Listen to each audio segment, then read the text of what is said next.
Assalamualaikum warahmatullahi wabarakatuh. Alhamdulillah wassalatu wassalamu ala rasulillah wa ala alihi wa sahbihi wa man wala amma ba'd. Ayoul ikhwah wal akhwat, a'azzani wa a'azzakumullah. Saudara-saudara yang semoga dimuliakan oleh Allah, kita bertemu kembali di malam Senin untuk mengkaji kitab Tauhid alladzi huwa haqqullahi 'alal 'abid, karya Syekhul Islam Mujaddidud Da'wah Muhammad bin Abdul Wahhab bin Sulaiman At-Tamimi rahimahullahu ta'ala. Ya, pada pertemuan sebelumnya kita masih di babun la yustashfa'u billahi 'ala khalqihi. Bab tidak boleh menjadikan Allah sebagai perantara kepada makhluknya. Tidak boleh menjadikan Allah sebagai perantara kepada makhluknya. Tidak boleh menjadikan Allah sebagai perantara makhluknya, artinya seperti berkata, aku menjadikan Allah sebagai perantara kepadamu. Nah, ini nggak boleh seperti ini. Dan kita sudah bahas hadisnya dari Jubair bin Mut'im. Datang seorang Arab Badui kepada Nabi SAW, lalu dia berkata, wahai Rasulullah, telah orang-orang sudah merasa letih, keluarga sudah kelaparan, harta sudah musnah karena kemarau panjang, maka mohonlah kepada Tuhanmu agar menurunkan hujan kepada kami.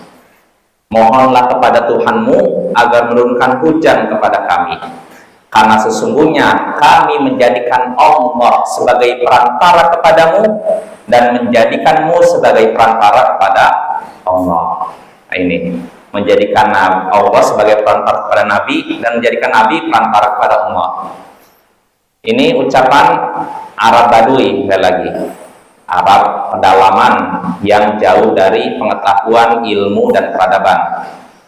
Nah, ini perkataan Arab Badui tadi. Maka Nabi SAW pun bersabda, Subhanallah, Subhanallah, Maha suci Allah, Maha suci Allah. Fama zala yusabbih hatta urifa dzalika fi wujuhi ashabi. Beliau terus bertasbih, mengucapkan Subhanallah, Subhanallah. Tandanya apa? Setuju? Tidak, ya, tidak setuju. Ya, beliau marah, mengingkari ucapan orang tersebut. Jadi kata Jubair bin Mut'im di sini, beliau terus bertasbih sampai tampaklah kecemasan di wajah para sahabatnya. Karena Nabi marah, dan nampak kecemasan di wajah para sahabatnya. Lalu beliau pun bersabda, waihak, atadri Allah, celaka engkau.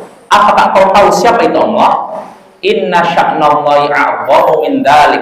Sesungguhnya kedudukan Allah lebih agung daripada itu semua. Kedudukan Allah lebih agung daripada dijadikan perantara kepada makhluknya. Lalu kata Nabi, beliau menutup hadisnya dengan menyatakan, innahu la yustashfa'u billahi 'ala ahadin min khalqihi. Sesungguhnya tidak boleh menjadikan Allah sebagai perantara kepada seorang pun makhluknya. Wa dzakarul hadits, lalu sebutkan hadisnya secara lengkap, rawahu Abu Daud. Hadis riwayat Abu Daud. Nah, ini Bapak ya. Ini hadisnya.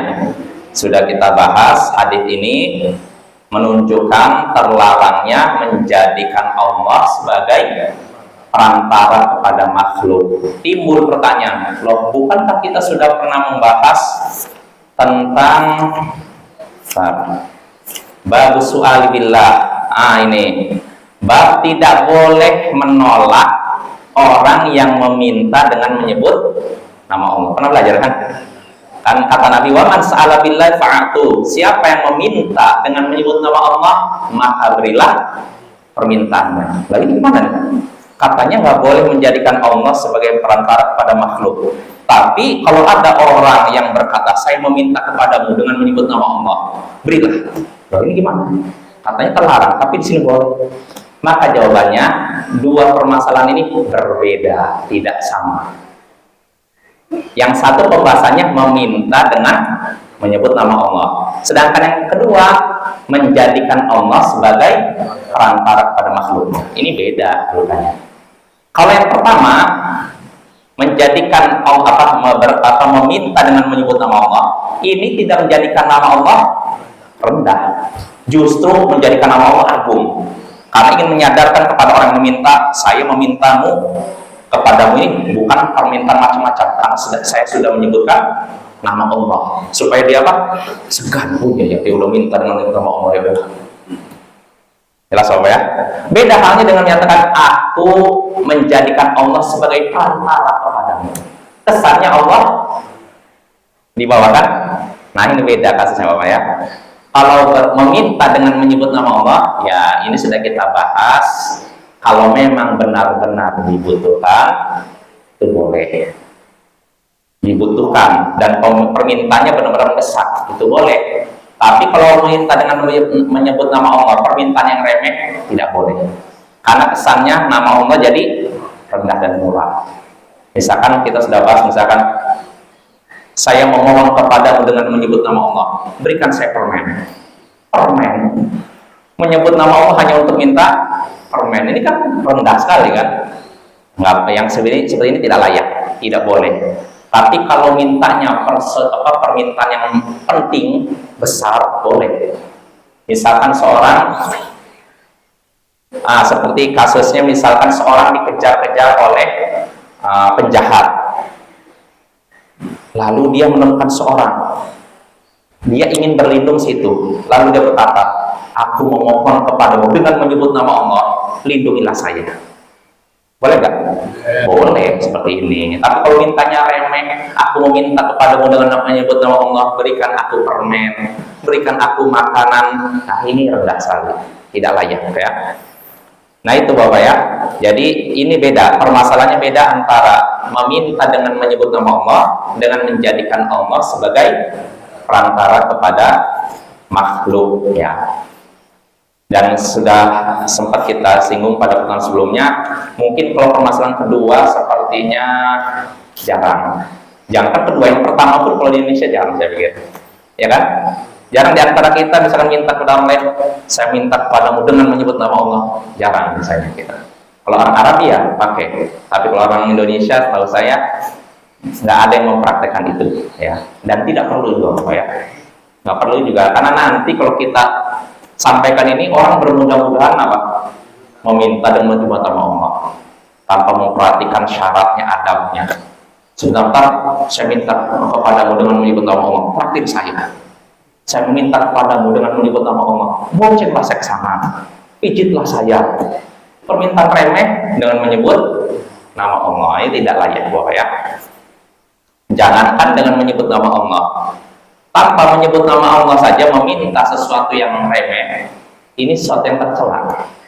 Islam itu mencela dan memerangi sikap meminta-minta, walaupun perkara yang remeh. Makanya di antara para sahabat Nabi yang membaiat Rasulullah, berjanji setia di hadapan Rasulullah, sekitar 7, 8, 9 orang. Di antara isi baiat yang Rasulullah sampaikan, wala tas'aluna syai'a, jangan meminta kepada manusia sedikit pun. Ini isi baiatnya. Maka Auf bin Malik al-Asy'ari yang menyaksikan peristiwa baiat itu, menyaksikan falaqad ra'aitu ba'da ulaika nafar yasqutu sautu ahadihim fama yas'alu ahadan yunawilhu iya. Sungguh aku menyaksikan ada salah seorang dari mereka yang ikut baiat tadi, yang 7, 8, 9 orang itu. Aku menyaksikan salah seorang dari mereka jatuh cemetinya, dia di atas tunggangan ini, cemetinya jatuh, tapi dia tidak minta pada orang lain untuk mengambilnya. Artinya apa? Dia sendiri yang turun ambil. Padahal kalau minta boleh tidak kepada orang lain? Boleh aja. Tapi karena dia termasuk orang yang berjanji setia di hadapan Rasulullah, tidak meminta kepada manusia sama sekali, akhirnya dia tidak mau minta. Walaupun sebenarnya boleh. Tolong ambilkan cemeti saya ini, saya jatuh, boleh. Tapi dia nggak minta sama sekali. Ya, ini menunjukkan meminta minta-minta itu perbuatan yang tercela. Seorang muslim tidak meminta kecuali kalau benar-benar dibutuhkannya, kalau benar-benar memang memerlukan. Adapun kalau tidak dibutuhkan dan memerlukan, maka itu perbuatan yang hina dan tercela. Itu tanpa menyebut nama Allah. Apalagi kalau dengan menyebut nama Allah, lebih besar lagi bahayanya. Nah itu ayol ikhwah azani wa azakumullah, itu pembahasan bab tidak boleh menjadikan Allah sebagai perantara kepada makhluknya. Dan perlu kita ketahui, hadis ini dinyatakan lemah oleh sebagian ulama. Yang hadis tadi itu, hadis yang orang Arab Badui berkata kepada Nabi, sesungguhnya kami menjadikan Allah sebagai perantara kepada. Hadis ini dilemahkan oleh sebagian ulama. Di antaranya Syekh Al-Albani menyatakan hadis ini lemah. Tapi ada tapinya, maknanya benar. Walaupun sanadnya lemah, tapi maknanya benar. Kita tidak boleh menjadikan Allah sebagai apa? Perantara kepada makhluknya. Karena kalau kita menjadikan Allah sebagai perantara kepada makhluknya, kita menempatkan Allah di bawah orang itu yang kita tuju itu. Ya, ini alasannya Bapak ya. Mudah-mudahan jelas. Nah, kita baca saja masail dari bab ini. Kata Syekh Muhammad bin Abdul Wahhab di sini, fihi masail. Dalam bab ini terkandung beberapa masalah. Al-ula, yang pertama, inkaruhu ala man qala nastashfi'u billahi alaihi. Pengingkaran Nabi kepada orang yang berkata kami menjadikan Allah sebagai perantara kepadamu. Pengingkaran Nabi kepada orang yang berkata kami menjadikan Allah sebagai perantara kepadamu. Artinya kalau Nabi mengingkari, boleh tidak berarti? Tidak boleh, terlarang ya. Maka jangan kita mengucapkan perkataan seperti tadi. Kita kepada seorang ada sesuatu lalu bilang, saya menjadikan Allah sebagai perantara kepadamu. Jangan. Ya ini dilarang, diharamkan gitu ya. Itu yang pertama. At-tsaniyatu, yang kedua kata Syekh ini, taghayyuran 'urifa fi wujuhi ashabi min hadhil kalimah. Perubahan yang ada pada Nabi, yang dikenal, atau perubahan yang diketahui pada wajah para sahabatnya karena kalimat tersebut. Artinya para sahabat melihat perubahan yang ada pada Nabi ketika orang Arab Badui tadi berkata apa? Sesungguhnya kami menjadikan Allah sebagai perantara kepadamu. Nah, Nabi berubah sehingga akhirnya apa? Nampaklah kecemasan di wajah para sahabatnya. Nabi mendengar pernyataan orang Arab Badui tadi langsung berubah raut muka beliau, tandanya beliau marah, sehingga akhirnya para sahabat pun merasa cemas sama ya. Karena Nabi ini kalau marah nampak tidak samar, nampak mukanya memerah. Jadi Nabi itu kalau marah nampak, kalau malu tampak. Ini diantara sifat fisik Nabi. Kenapa perlu disebutkan begini? Karena ada orang yang marah tapi tidak nampak marah, ya enggak? Tapi kalau Nabi ketahuan, para sahabat tahu ini Nabi lagi marah. Nampak, walaupun dia tidak mengucapkan suatu perkataan, nampak dari raut muka beliau langsung merah. Ini salah satu ciri fisik Nabi kita Sallallahu Alaihi Wasallam. Ya, jadi sekali lagi ini termasuk kenapa Nabi berubah wajah beliau sehingga membuat sahabatnya cemas? Ya karena kalimat tadi. Ya, kalimat apa tadi? Kami menjadikan Allah sebagai perantara kepadamu. Ini permasalahan kedua. At-tsalitsatu, yang ketiga kata Syekh, annahu lam yunkir alai qawlahu nastashfi'u bika 'ala Allah. Nah ini. Yang ketiga, bahwasanya Nabi tidak mengingkari ucapan Arab Badui tadi, kami menjadikanmu wahai Rasul sebagai perantara kepada Allah. Rasul tidak mengingkari perkataan ini. Kami menjadikanmu wahai Rasul sebagai perantara kepada Allah. Ini tidak diingkari Nabi. Yang diingkari apa? Kami menjadikan Allah sebagai perantara padamu. Nah, ini karena ini menjadikan Allah kedudukannya di bawah Nabi. Adapun mengucapkan perkataan kami menjadikanmu wahai Nabi perantara kepada Allah, ini diperbolehkan. Nabi tidak mengingkari itu. Artinya, ayo ikhwah, maksud kami menjadikan engkau sebagai perantara kepada Allah, artinya para sahabat atau orang Arab Badui ini memohon kepada Nabi untuk berdoa kepada Allah. Contohnya dalam hal ini apa? Minta apa? Hujan. Dan sebenarnya ini bukan cuma berlaku pada Nabi kita saja, melainkan kepada siapapun orang yang dipandang soleh. Jadi kita boleh-boleh saja minta kepada orang soleh, tolong doakan saya ini rezeki saya lagi seret nih, lagi sempit nih, banyak masalah, tolong berdoa kepada Allah untuk saya. Boleh tidak? Boleh. Ya, ini kalau yang diminta masih hidup. Ada pun kalau sudah meninggal tidak. Karena ini salah satu pintu besar menuju syirik. Apa ya? Dan yang seperti ini Bapak ternyata di negeri kita banyak. Kita menjelaskan permasalahan nggak boleh meminta tolong pada orang mati, ternyata ada yang bela ini. Saya pikir banyak orang yang nggak setuju, ternyata banyak juga yang setuju. Itu menunjukkan dakwah tauhid masih belum banyak menyebar di negeri kita. Ini PR dakwah kita Bapak ya. Padahal kalau kita mau memakai fitrah kita dari sejak kita kecil, kalau kita doa minta kemana? Pada Allah kan? Sampai kita baca dalam sehari minimal 17 kali iyyaka na'budu wa iyyaka nasta'in. Hanya kepadamu ya Allah kami beribadah dan hanya kepadamu kami minta tolong, ya kan? Saya yakin fitrah kita awal-awal kita lahir besar, sebelum ada syubhat dari luar, kita meyakini minta tolong hanya kepada Allah, nggak kepada orang mati, kepada jin. Cuma karena syubhat tersebar di mana-mana, fitrah kita jadi kotor.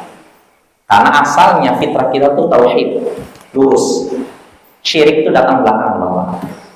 Kan ada hadits ma min mauludin illa yuladu 'alal fitrah. Pernah dengar kan? Tidaklah satu pun anak yang lahir di muka bumi kecuali berada di atas fitrah, mengesahkan Allah. Fa'abawahu yuhawidani aw yunassirani.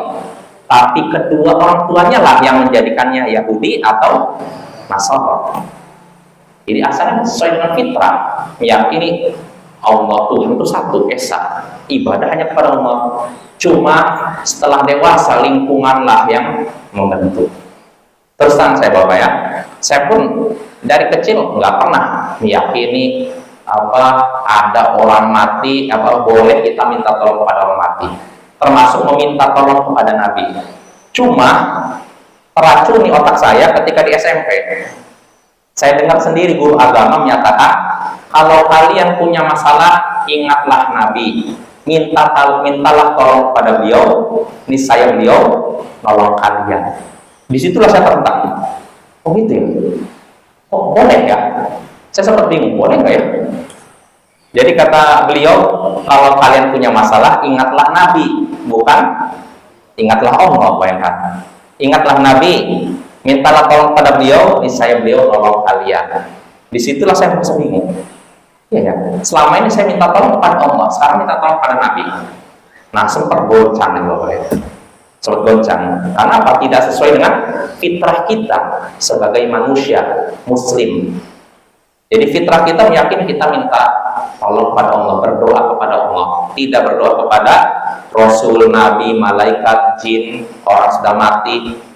Tapi karena syubhat sudah merajalela, fitrah ini sudah terkotori. Maka Bapak, tugas kita lah menyebarkan tauhid, dakwah tauhid, supaya umat manusia kembali lagi kepada fitrah mereka, yang meyakini ibadah itu hanya ditujukan kepada Allah. Ya ini ya, ini terkait dengan meminta tolong kepada orang mati. Jadi para sahabat Mereka menjadikan Nabi sebagai perantara kepada Allah, maksudnya meminta kepada Nabi untuk apa? Berdoa kepada Allah untuk mereka. Tolong doakan wahai Rasul, doakan saya. Nabi pun berdoa, ya Allah gini-gini. Nah, seperti Nabi mendoakan Abu Hurairah dan ibunya, mendoakan kaum Daus. Jadi ini karena para sahabat minta kepada Nabi, lalu Nabi pun mengangkat tangan berdoa kepada Allah. Ini maksudnya menjadikan Nabi sebagai perantara kepada Allah. Dan ini sekali lagi di masa hidup beliau. Adapun setelah beliau meninggal, tidak ada satupun riwayat para sahabat yang datang ke makam Nabi lalu berkata, wahai Nabi, kami lagi mengalami krisis nih, pertempuran sesama umat Islam, tolonglah doa kepada Allah untuk kami. Nah, ada satu riwayat seperti itu. Bahkan ketika terjadi kemarau panjang di zaman Umar bin Al-Khattab, apa yang dilakukan oleh Umar bin Al-Khattab? Datang ke kuburan Nabi, wahai Nabi, sekarang lagi kemarau panjang nih, berdoa kepada Allah agar menurunkan hujan. Apakah seperti itu? Enggak, ternyata datang kepada siapa? Abbas, pamannya Nabi. Minta Abbas berdoa karena kedekatannya dengan Nabi dan kesolehan Abbas. Nah ini Bapak ya, ini maksud menjadikan Nabi sebagai perantara kepada Allah, yaitu di masa hidup beliau. Adapun setelah beliau meninggal, tidak. Kita tidak boleh meminta-minta kepada Rasul, apalagi selain Rasul, makam-makam keramat. Dan sayangnya fenomena seperti ini dilestarikan. Karena apa? Ada urusannya dengan perut. Nah itulah. Karena kalau dijelaskan ini syirik ini, wah nanti penghasilannya menurun. Jadi repot, kamu udah dapat selama ini hampir setiap bulan hitungannya ratusan juta, tiba-tiba dibilang syirik-syirik, jadi sepi akhirnya. Itulah. Ya itu Bapak ya, itu tugas kita ya. Memang setiap kita mendakwakan tauhid pasti akan ada tantangan seperti itu ya. Jadi itu sekali lagi pembahasannya, Nabi tidak mengingkari ucapan orang Arab Badui tadi apa? Kami menjadikanmu wahai Rasul sebagai perantara pada Allah. Ini tidak diingkari.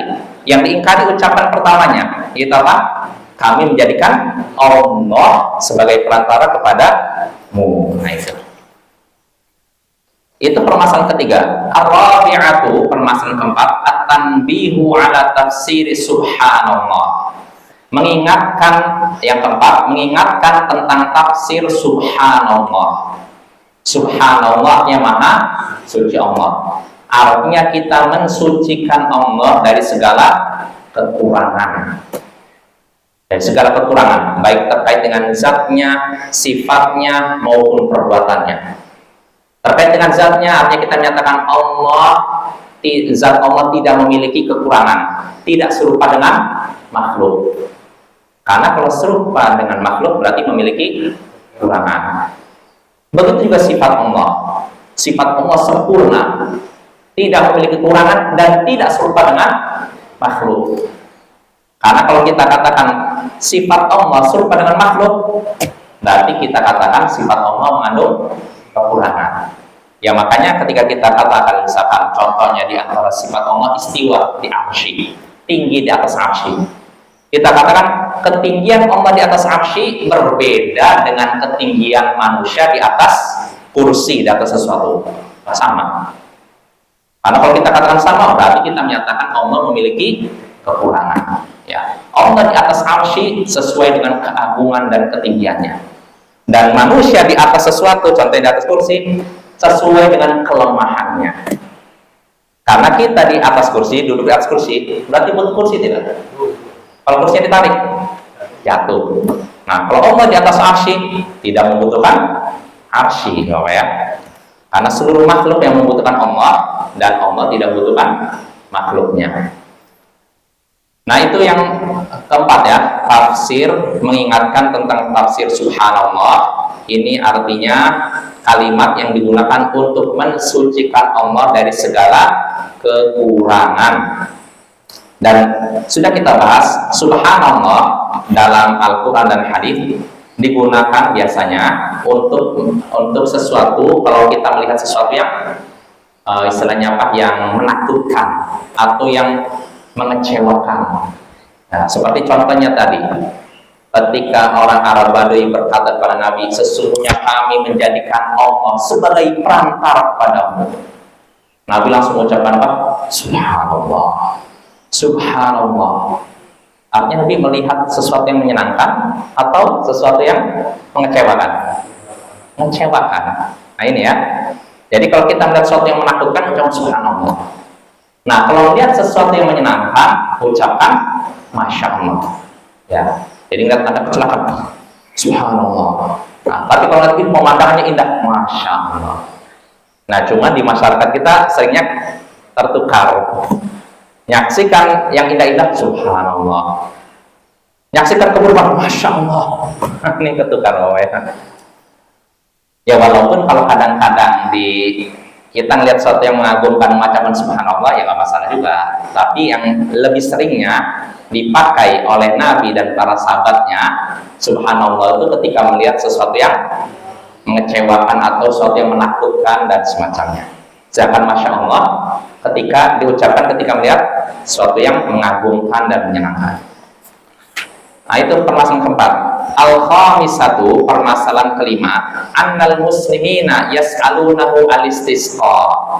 Bahwasanya kaum muslimin meminta kepada beliau istisqa. Istisqa artinya apa? Meminta doa kepada Allah agar diturunkan hujan.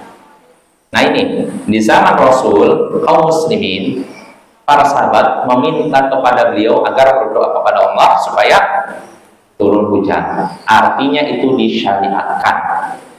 Dan sekali lagi, ketika beliau masih hidup. Adapun setelah beliau meninggal, para sahabat tidak lagi meminta kepada Nabi, tapi kepada selain Nabi. Contohnya kepada Abbas, minta Abbas berdoa kepada Allah supaya turun hujan. Nah ini Bapak ya, ini yang seharusnya, bukan minta kepada orang-orang mati ya. Karena apa? Orang mati sendiri butuh doa kita. Jangan malah kita minta kepada dia. Dia sendiri butuh pertolongan kita. Masa kita minta-minta pertolongan kepada dia? Nah itulah beberapa masalah yang bisa kita petik dari babu la yastashfa'u billahi ala khalqih. Bab tidak boleh menjadikan Allah sebagai perantara kepada makhluknya. Nah sekarang kita masuk bab baru. Babu maja'a fi himayatin Nabi sallallahu alaihi wasallam himat tauhid wa saddihi turuq syirk. Bab keterangan tentang penjagaan Nabi terhadap batas-batas tauhid dan beliau telah menutup segala jalan menuju syirik. Bab keterangan tentang penjagaan Nabi terhadap batasan-batasan tauhid dan beliau telah menutup pintu-pintu menuju syirik. Artinya segala pintu menuju syirik sudah Nabi tutup ketika beliau masih hidup.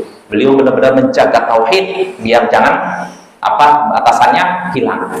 Jaga tauhid. Segala yang mengarah pada syirik keluar dari tauhid ditutup. Ya, apa contohnya? Inilah yang akan kita bahas. Nah, sebelumnya ayat ikhwah a'azzani wa a'azzakumullah.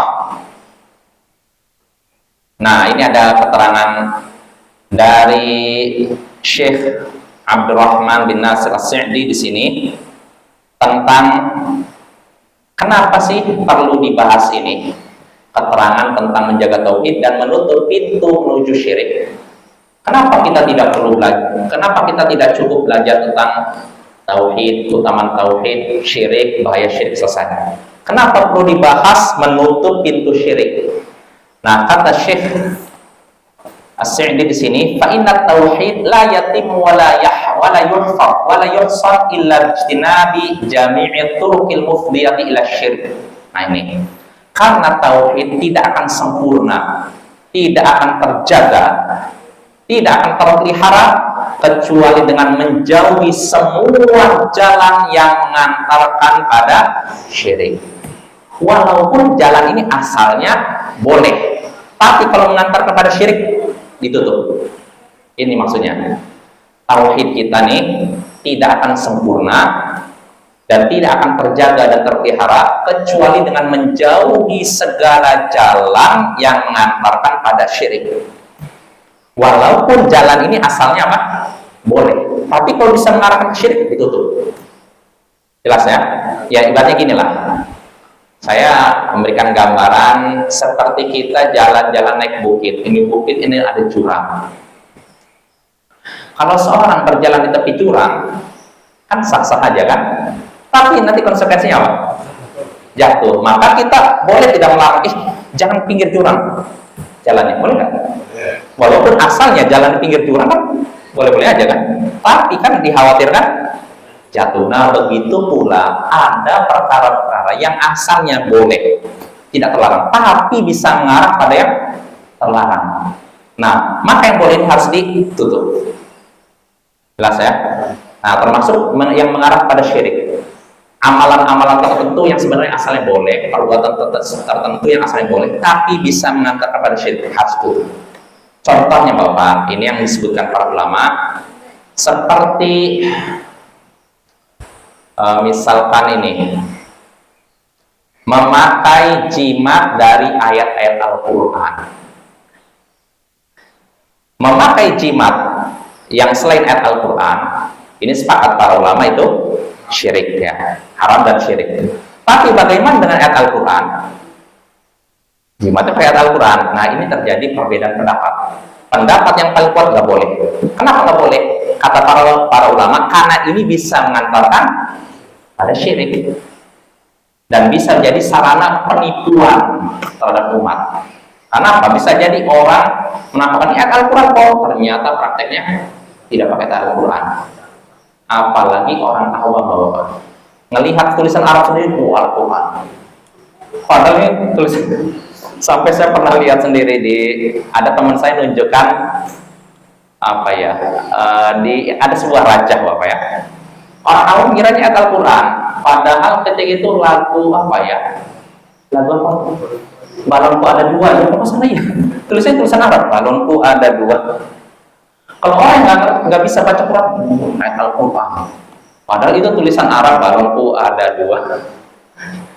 Lagu ini apa? Balonku ada lima, betul? Ada lima, balonku ada lima. Lagu anak-anak. Ini jadikan raja, oh ya. Nah ini nyata ini.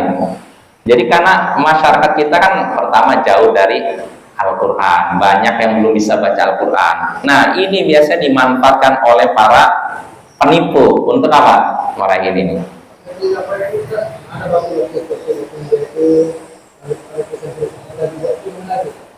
Batu-batu apa?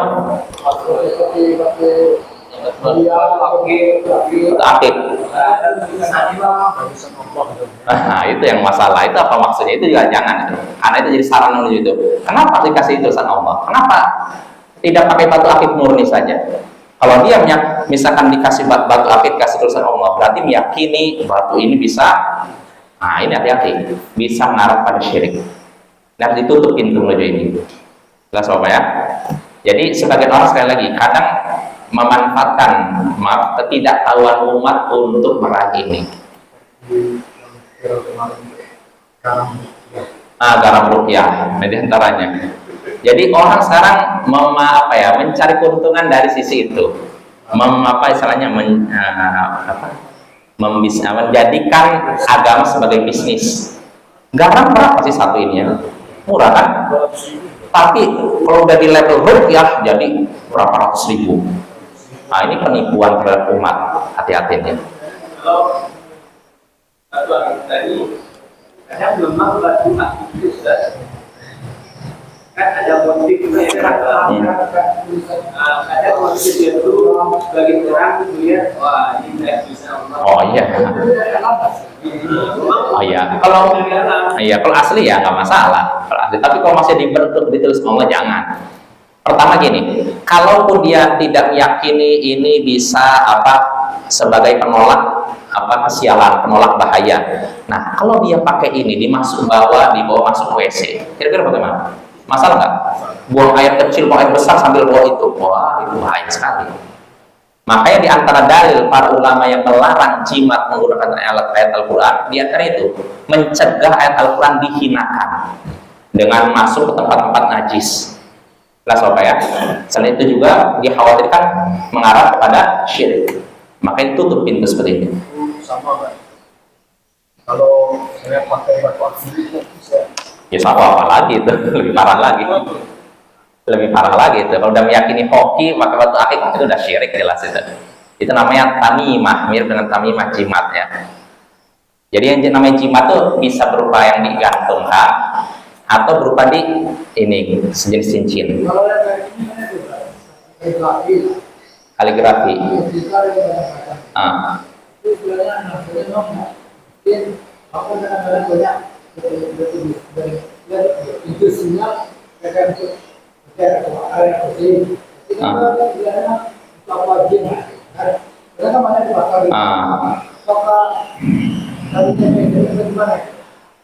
Pertama, Allah menurunkan Al-Quran bukan untuk dijadikan pajangan. Nah, pertama gini, tapi untuk dibaca dan diamalkan. Dibaca, direnungkan, dan diamalkan. Nah itu. Terus bagaimana dengan menggantung ayat Al-Quran? Ini sebenarnya gini, dikhawatirkan ini mengubah tujuan diturunkannya Al-Quran. Jadi orang cuma menjadikan Al-Quran sebagai hiasan, tapi dia tidak mau baca, tidak mau ini. Nah ini jadi masalah. Tapi kalau memang tidak dikhawatirkan seperti itu, kita memasang kaligrafi sekedar untuk mengingat, oh ini surat ini, contohnya untuk menghafal Bapak. Ini boleh, nggak masalah. Contohnya gini, kita ingin anak-anak kita hafal ayat Al-Quran. Nah, contoh kayak gitu, nggak masalah. Karena anak-anak itu biasanya lebih hafal dengan sering melihat sesuatu. Misalkan kata-kata motivasi, man jadda wajada, siapa yang sungguh-sungguh dia akan berhasil. Baca sekali, 2 kali langsung nempel kan. Nah begitu pula ayat Al-Quran. Kalau memang dipajang tujuan untuk hafalan nggak masalah. Tapi kalau dijadikan ini sebagai penolak bala, pendatang hoki, itu nggak seperti itu. Itu bukan tujuan diturunkannya Al-Quran. Jelas Bapak ya. Jadi jangan seperti itu. Al-Quran bukan digunakan untuk itu. Ya, mungkin cukup ya. Karena kaligrafi itu kan sebagai di masjid ini namanya Islam nih. Kalau orang Venezuela kan ada iya Ya, apakah mesti ada itu? Apa ada selain itu sebagai identitas Muslim? Apakah mesti itu? Ya, saya nggak bisa menyatakan terlarang secara mutlak ya. Memang ada rincian dari para ulama. Intinya, kalau memang cuma sekedar untuk pengingat, ya mungkin nggak, Allah alam itu nggak masalah. Tapi kalau sudah meyakini dengan dipasang ini menolak bala, menolak jin, ini nggak ada dalilnya. Itu cuma ada di film horor, Pak. Apa?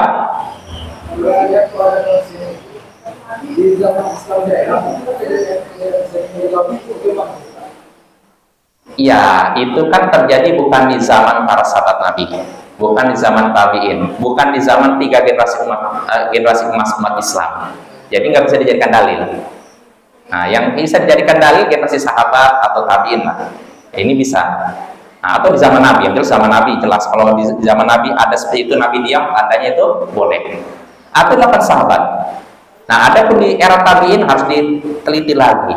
Karena tabiin tidak mendengar dari Nabi. Tapi kalau sahabat melakukan sesuatu, ada kemungkinan mendengar dari Nabi atau melihat Nabi melakukan itu. Maka yang jadikan dalil bukan perbuatan umat Islam terdahulu, ya, tapi Al-Quran, Sunnah. Ya, bagaimana dengan perbuatan sahabat bisa juga, karena masih ada kemungkinan mendengar dari Nabi, ya. Itu ya, mudah-mudahan jelas. Insya Allah ini pembahasannya akan kita lanjutkan pada pertemuan berikutnya. Wassallallahu ala nabiyyina Muhammadin wa ala alihi wa sahbihi ajma'in. Wa akhiru da'wana anilhamdulillahi rabbil alamin. Assalamualaikum warahmatullahi wabarakatuh.